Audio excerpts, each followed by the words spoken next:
Bonjour mesdames et messieurs, bienvenue sur notre chaîne. Alors pour cette vidéo, on va s'intéresser à la réaction de Jordan Bardella sur le plateau de CNews et d'Europe 1, interrogé par Sonia Mabrouk et Laurence Ferrari en réaction à la condamnation de Marine Le Pen. Commentez, likez, partagez pour me soutenir et soutenir la chaîne. Sans plus tarder, nous passons à la vidéo.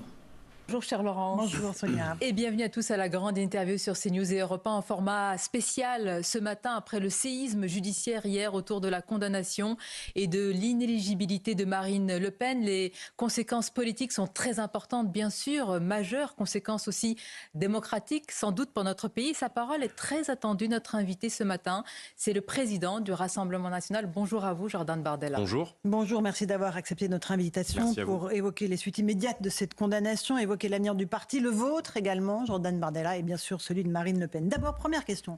Est-ce que vous considérez comme Marine Le Pen que la sanction prononcée contre elle, je mets à part le jugement sur le fond pour détournement de fonds publics, est une décision politique qui vise à l'empêcher de se présenter? La magistrate a argué du fait qu'il pourrait y avoir un trouble à l'ordre public. Déjà moi, je ne comprends pas. Ici, là, ils sont là pour faire la propagande du Front National ou ils sont là pour parler de la décision de justice? Comment est-ce que tu peux parler de la décision de justice en disant toi-même que tu ne veux pas parler du fond? Si elle a été condamnée, c'est à cause du fond. Ce n'est pas à cause de la politique. Ces gens-là, quand ils parlent des étrangers et surtout des délinquants étrangers en France, ils n'acceptent aucune circonstance atténuante. Et à chaque fois que la justice se montre clément envers les étrangers, ou même fait juste ça, son travail normal, et qu'eux, ils le jugent insuffisant, ils crucifient la justice et ils crucifient la personne qui passe en jugement.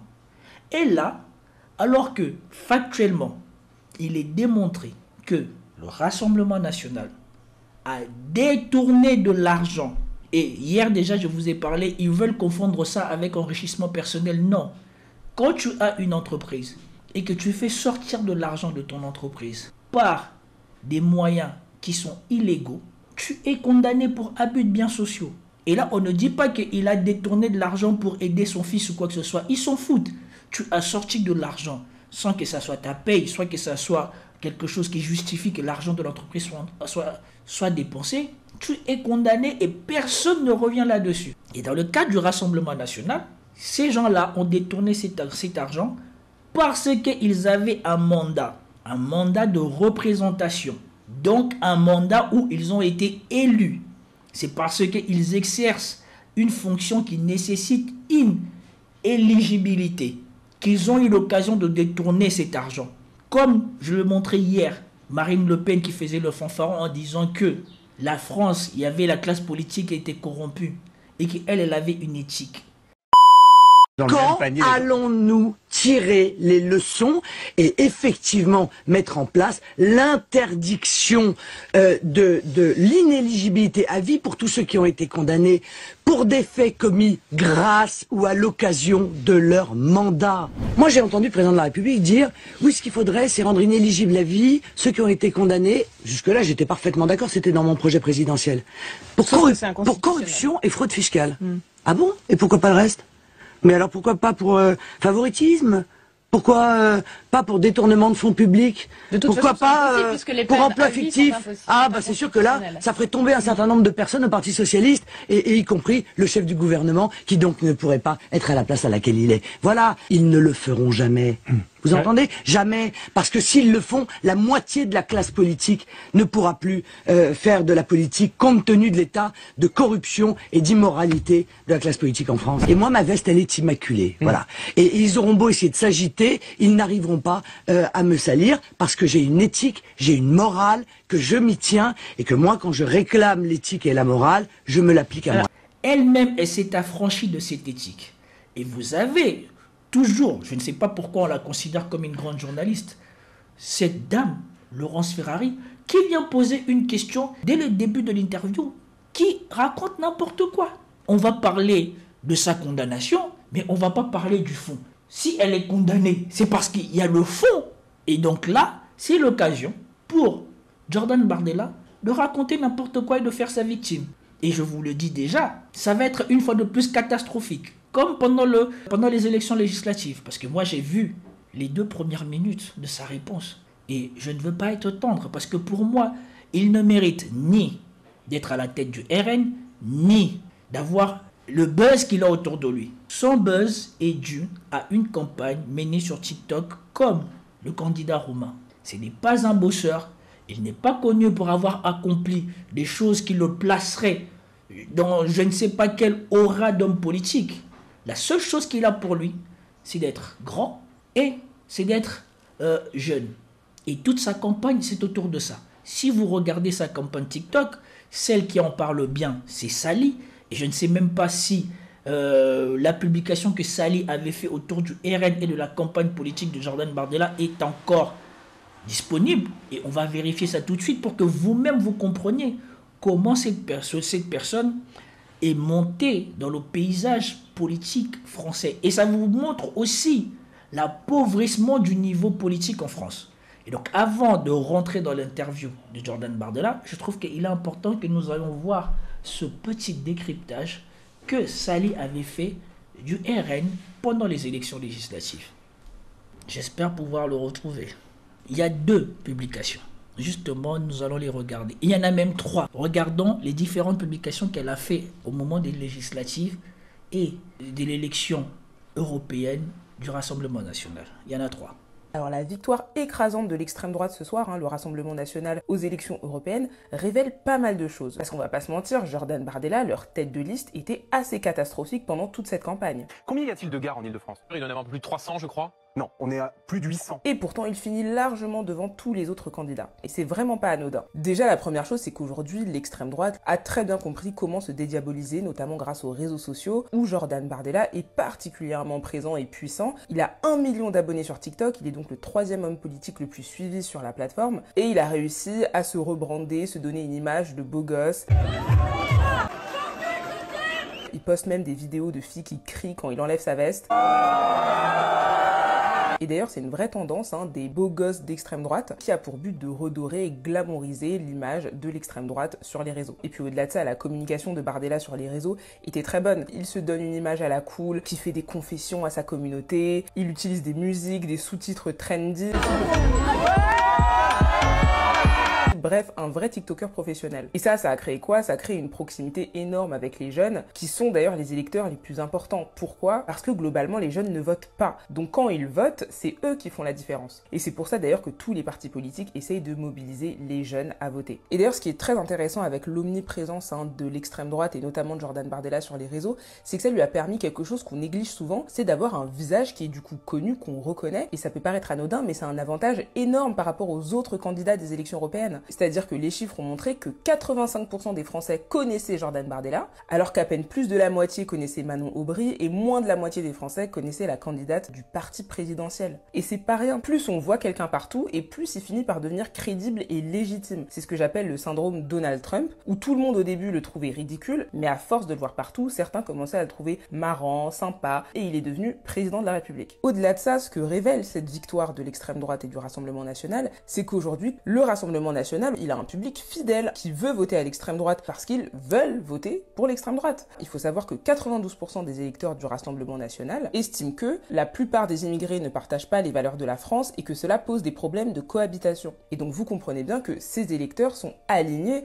avec le programme du Rassemblement national qui cible principalement l'immigration de masse, l'insécurité ou encore les fameuses allocations données aux étrangers. C'est ça qui va intéresser les électeurs de l'extrême droite, pas que Jordan Bardella ait raté un débat ou ce soit ridiculisé à la télé. Ce qui compte, c'est les idées sur lesquelles ils sont totalement alignés. Alors bien évidemment, il y a aussi un côté vote-sanction, c'est-à-dire qu'il y a certaines personnes qui ont voté Rassemblement national pour sanctionner Macron, mais je trouve ça quand même assez grave parce que ça prouve quand même qu'en France, aujourd'hui, on considère que le Rassemblement national, l'extrême droite, c'est le premier parti d'opposition en France. Donc ce n'est pas anodin, ça prouve bien que aujourd'hui, l'extrême droite c'est devenu un parti tout à fait normal en France et totalement dédiabolisé. Et vu la victoire de l'extrême droite et la défaite défaite du parti présidentiel, Emmanuel Macron a annoncé la dissolution de l'Assemblée nationale. C'est-à-dire qu'il va y avoir de nouvelles élections législatives pour désigner les députés et le gouvernement. Et là c'est très grave parce que si le Rassemblement national arrive en tête, Marine Le Pen pourrait être nommée première ministre de France. Donc vraiment, faudra voter parce que justement, les électeurs du Rassemblement national et de l'extrême droite en général votent. Ce ne sont pas des abstentionnistes, ce sont des gens qui votent systématiquement pour chaque élection. Et c'est ça aussi qui fait la différence encore aujourd'hui. Donc n'oubliez jamais que finalement, un des seuls pouvoirs qu'on a, c'est d'aller voter pour essayer d'aller faire changer les choses. Donc gardez bien ça en tête et en tout cas, ça ne présage rien de bon pour les élections présidentielles de 2027 à suivre de très près. Bon, pour 2027, bon, ça ne présageait rien de bon, mais bon, là, c'est la catastrophe. Mais ça, c'est ce qu'elle a fait pour décrypter les élections européennes. Et vous voyez bien, c'est ce que j'avais dit aussi dans mes propres décryptages de l'élection européenne et surtout de l'élection législative. J'ai dit, eux, tous leurs électeurs, tous leurs sympathisants votent au premier tour. C'est pour cela ils sont une puissance forte au premier tour.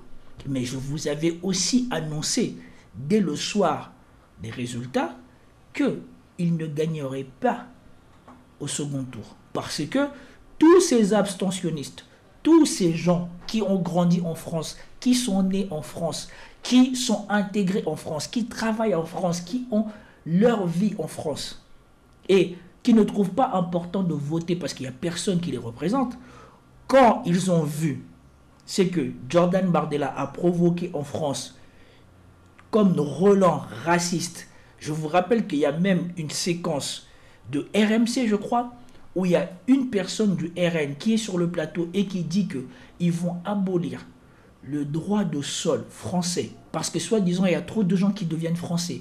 Et vous avez une Italienne intégrée en France qui vous dit que elle considère que son fils est français et que l'autre du Front National qui lui dit que son fils qui est né là en France depuis qu'il est petit, qui est en école primaire, n'est pas français, et bien ça a été le choc pour tout le monde.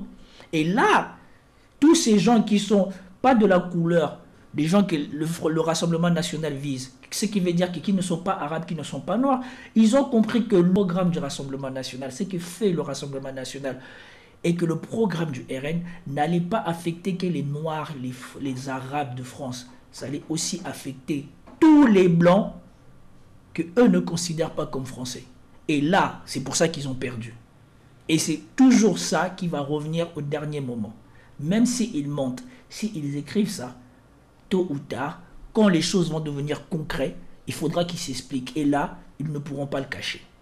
Bon, je pense qu'il n'est pas nécessaire de regarder les autres, parce que moi je vous ai dit l'essentiel c'était de démontrer comment il était devenu quelqu'un. Je pense qu'on l'a démontré. Si vous voulez voir les autres analyses qu'elle a fait sur le RN ou quoi que ce soit, vous pouvez aller sur son compte. Et vous avez ici la chose qui a fait couler le RN, c'est son identité, ce sont ses partisans. C'est qu'ils essayent de cacher.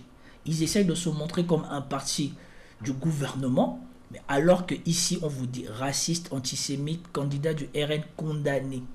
C'est sûrement une vidéo qui est consacrée à tout ce qui était dévoilé du RN, que les médias essayaient de nous cacher, et qui a été sorti par un média de gauche ou par Mediapart, je ne sais pas c'est qui avait cassé le secret, et qui avait fait que les autres médias ne pouvaient plus se cacher, et ils étaient obligés d'en parler. Mais si vous vous souvenez bien, pendant les européennes, pendant le premier tour, on n'avait jamais dit du RN tout ce que nous avons découvert après, entre le premier tour et le deuxième tour. Et donc revenons à l'interview de Jordan Bardella. Je considère que cette décision est disproportionnée, qu'elle ne s'inscrit pas dans la philosophie de la jurisprudence du Conseil constitutionnel. Bon, déjà là on voit qu'il a appris des éléments de langage. Moi, je suis juriste de formation et je n'ai pas besoin d'être coaché pour dire ça. Mais premièrement, vous voyez bien la différence qu'il y a ici entre le naturel de Jordan Bardella et le Bardella coaché pendant les élections législatives. Son discours est teinté d'hésitation alors qu'il a été coaché pour venir ici. Et deuxièmement, il commence par des contre-vérités. Depuis quand les décisions rendues sont contraires à la Cour constitutionnelle ou à la jurisprudence de la Cour constitutionnelle? C'est quand quelque chose n'a pas encore été décidé par la Cour constitutionnelle qu'on peut faire un recours de constitutionnalité pour demander si ce jugement est constitutionnel ou pas. Et on rappelle qu'il y a quelqu'un ici, je crois que c'est dans les territoires d'outre-mer, qui a déjà fait un recours de constitutionnalité pour savoir si l'inéligibilité immédiate était constitutionnelle ou pas. Et je pense que la Cour devait se prononcer, je ne sais pas si elle s'est prononcée avant la décision qui a été prise pour Marine Le Pen ou elle se décidera après. Mais si les juges ont condamné Marine Le Pen et que la jurisprudence de la Cour constitutionnelle dit que l'inéligibilité immédiate est inconstitutionnelle, ce jugement va tomber par défaut. Et donc par défaut, ce jugement est illicite. Et forcément va tomber devant la Cour d'appel. Et donc ici, vous avez, et c'est ce que je déteste avec le RN, et c'est ce que je déteste avec Jordan Bardella, c'est que certes, ils représentent un courant de pensée en France. Ils mettent à nu des problèmes que les autres ne veulent pas voir. Et c'est des problèmes que nous, les gens du quartier, voyons plus que les autres Français. Parce que les gens qui vivent cette insécurité au quotidien, ce sont les gens du quartier. Les gens qui doivent se déplacer et subir la discrimination, ce sont les gens du quartier. Les gens qui vivent ce qu'eux, ils dénoncent, la plupart du temps, ce sont nous, les gens du quartier. Et donc, quand vous allez dans les quartiers, les problématiques qu'ils soulèvent, c'est les problématiques que nous acceptons. C'est juste dans la manière de les régler que nous n'acceptons pas. Eux, ils font l'amalgame entre l'immigration clandestine et les gens qui s'intègrent en France. Ils font l'amalgame entre les étrangers et les Français d'origine étrangère. C'est ça le problème que moi j'ai avec eux. Et eux, pour leur solution, comme pour Bruno Retailleau, leur solution n'est pas de régler de problèmes, mais de s'en prendre à des gens qui, eux aussi, veulent vivre en paix en France.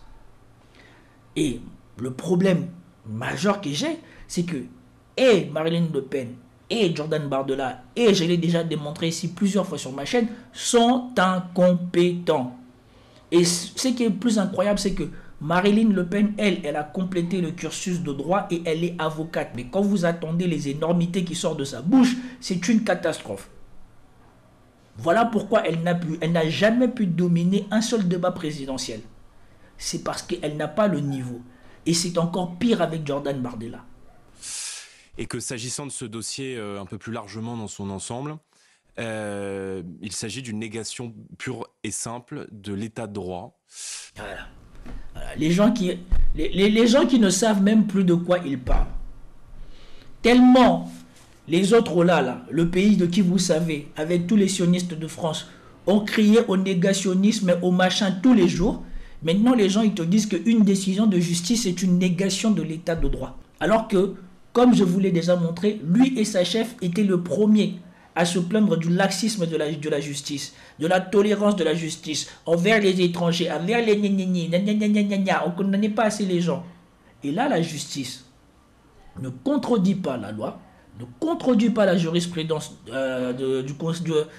du Conseil constitutionnel. Ça devient la négation de l'état de droit. J'ai envie de lui poser la question, connaît-il c'est quoi l'état de droit? Et c'est là le problème. Quand vous prenez des gens qui eux-mêmes, par eux-mêmes, n'ont pas fait le boulot pour comprendre ce que les gens mettent dans leur tête, ils finissent par dire des conneries comme ça. Puisque notre droit à un procès équitable a été violé, je vous rappelle que durant le procès, on avait beaucoup commenté cette phrase de la procureure qui, s'agissant de l'un des dossiers des prévenus, avait indiqué, trahissant sans doute là sa partialité, qu'elle n'avait pas d'éléments pour demander la relaxe, mais que ça lui ferait trop mal de la demander, et évidemment le droit au recours. Mais est-ce qu'il attend ce qu'il dit? N'avait pas assez d'éléments pour demander la relaxe. Non.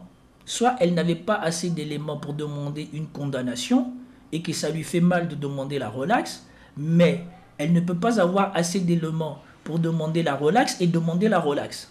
Et moi, c'est toujours ça qui m'énerve avec ce monsieur-là qu'on veut présenter soi-disant comme la chance de la France pour 2027. Vous vous rendez compte? Vous allez céder la France à quelqu'un comme ça?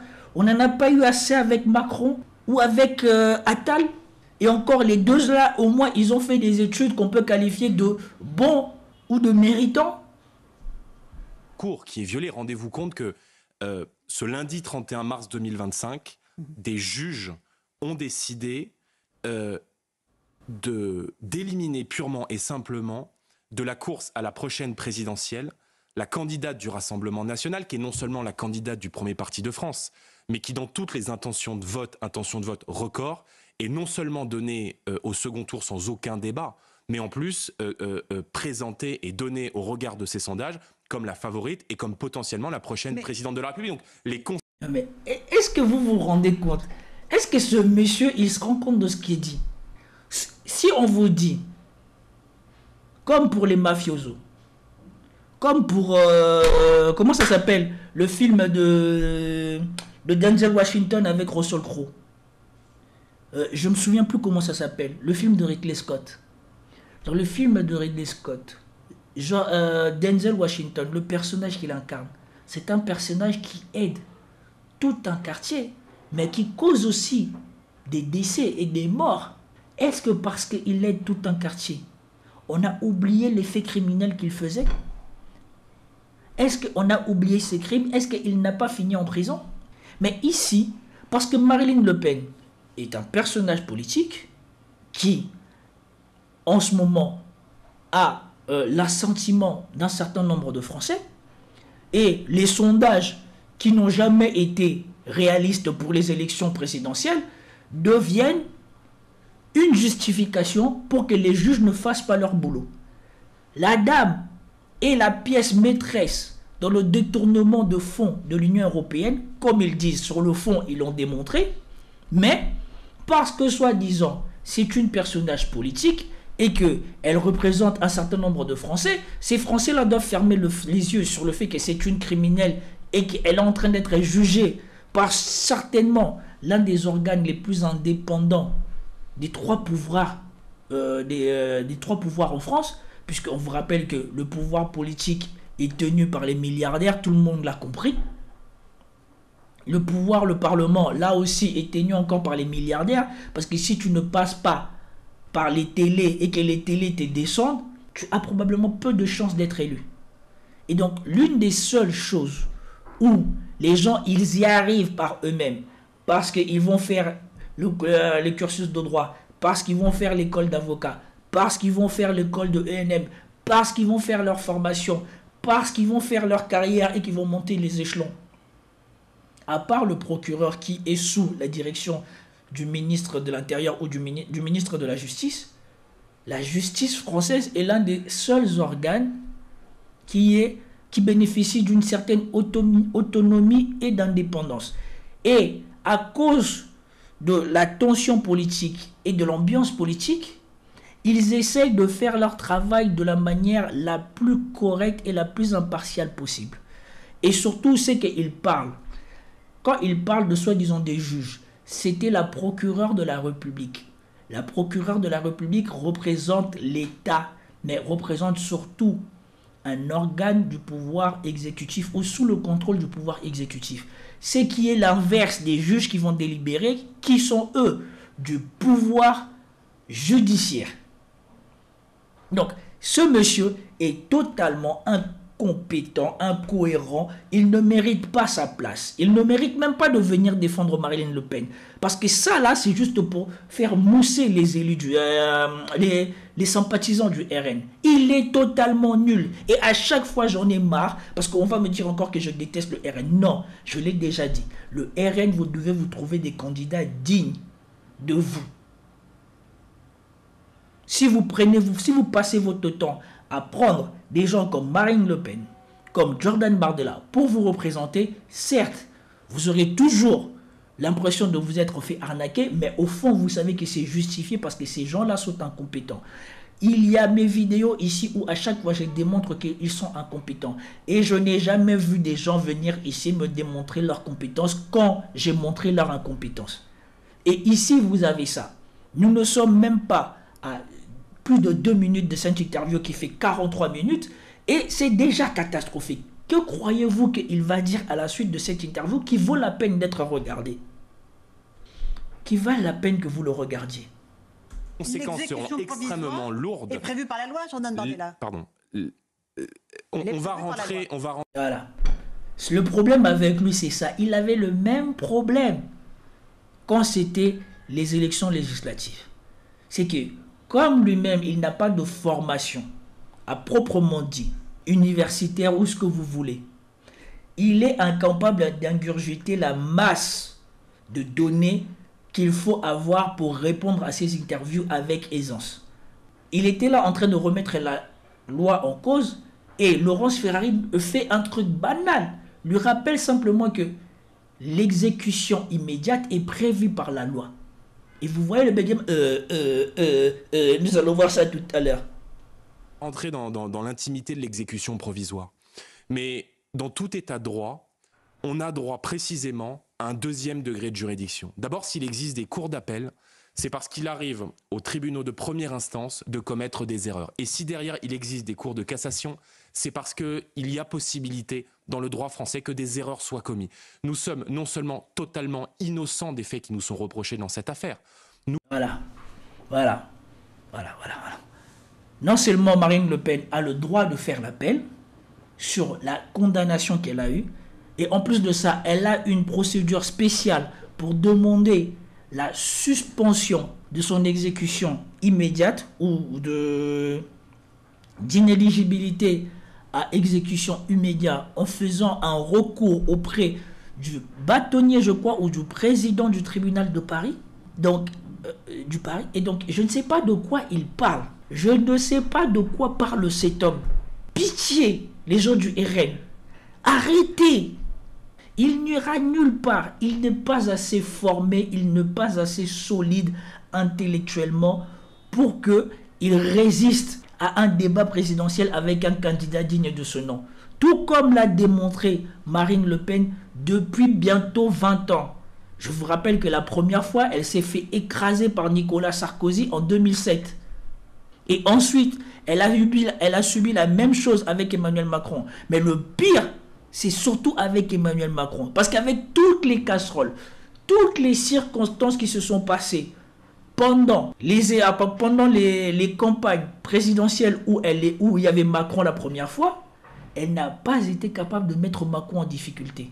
Et maintenant, lui, il n'est même pas capable de subir un plateau, un parterre qui lui est mis pour que, soi-disant, il montre sa stature de président du RN ou peut-être de candidat potentiel pour 2027. Il n'est même pas capable de profiter de ça. Et vous voulez que maintenant, on vienne plaindre Marine Le Pen. En plus, il conteste, il dit qu'ils sont innocents. Vous attendez l'énormité du truc, ils sont innocents. Et ça, moi, c'est le truc qui m'énerve le plus. Parce que ces gens-là n'ont jamais eu affaire à la justice. Et la première fois qu'ils ont affaire à la justice, ils ne respectent même pas les décisions de justice. Ils sont là à pleurer qu'ils sont innocents. C'est des gens, ils n'ont jamais subi les gardes à vue comme nous, on les a subis chez nous. La garde à vue que les gens, ils passent, ils massacrent ta maison et tu vas passer toute une journée à remettre ta maison en place. Nous, on a subi le pouvoir judiciaire français. Et nous, comme on est des Noirs, on est des immigrés, des gens qui se sont intégrés en France, on n'a pas le droit de se plaindre. Mais eux, la justice fait son travail. Et au bout, les condamne. En démontrant qu'ils ont détourné de l'argent, ils disent qu'ils sont innocents. Ils sont innocents pourquoi? Pas parce que juridiquement ils sont coupables. Ils sont innocents parce qu'ils représentent un parti politique. Nous parlons là d'un désaccord administratif sur la manière dont travaillent des assistants au Parlement européen. Et en dépit de cela, on prive des millions et des millions de Français de leur candidat. Ce n'est pas un désaccord administratif qui a conduit à la condamnation de Marine Le Pen, sinon ça serait jugé par le Conseil d'État. C'est une infraction pénale qui a été constatée et qui a donné lieu à des poursuites pénales et à une condamnation. Candidate naturelle et légitime à l'élection présidentielle. Donc il y a des millions de Français qui, ce matin et qui depuis hier, sont indignés et qui ont le... Non mais sa justification de la condamnation de Marine Le Pen, c'est le fait qu'elle représente les Français ou le fait qu'elle n'a pas commis d'infraction? On ne l'a pas condamnée parce qu'elle représente les Français, on l'a condamnée parce qu'elle a commis une infraction pénale. Elle et son parti et tous ceux qui sont mis en cause dans ce dossier. Le sentiment que des juges ont décidé de manière disproportionnée, de manière politique et de manière partisane d'entraver la grille de départ de la prochaine élection présidentielle. Depuis hier et le prononcé des... Bien sûr, les juges et tout ce qu'ils veulent, c'est empêcher Marine Le Pen de participer aux élections. Moi, je m'en fous de la condamnation de Marine Le Pen. S'il y a même possibilité qu'elle fasse appel et que ça passe avant 2027, je suis pour. Mais moi, je veux que Marine Le Pen démontre qu'elle n'a pas détourné de l'argent. Et non pas qu'elle dise qu'on veut m'écarter pour des raisons politiques. Non, on la condamne parce qu'elle a détourné cet argent dans l'exercice d'un mandat. Et donc, quand tu détournes de l'argent dans l'exercice d'un mandat, tu seras frappé d'une éligibilité. Alain Juppé l'a été, la France n'en est pas mort pour autant. Et Alain Juppé est un personnage politique bien plus compétent que Marine Le Pen et lui réunis. Alors de quoi parle-t-on? Bon, ça fait déjà 30 minutes que je suis en train de m'égauser ici là, et de m'énerver parce que ça c'est des choses qui m'énervent. Et il est nul. Et il défend sa patronne de la pire des façons possibles. Alors oui, on a eu le temps de traiter qu'une question, mais je pense que sa réponse et la manière dont on lui a posé la question, c'était pour lui faciliter les choses. Et malgré ça, il a réussi à dire n'importe quoi. Donc certes, les gens du RN vont être contents de le voir parler, mais pour toutes les personnes qui ont de la jugeote, dites-moi si ce que j'ai dit ici, j'ai tort ou pas. C'était tout pour cette vidéo, j'espère que vous avez apprécié. Si vous avez apprécié, commentez, likez, partagez et je vous dis à plus tard. Peace out.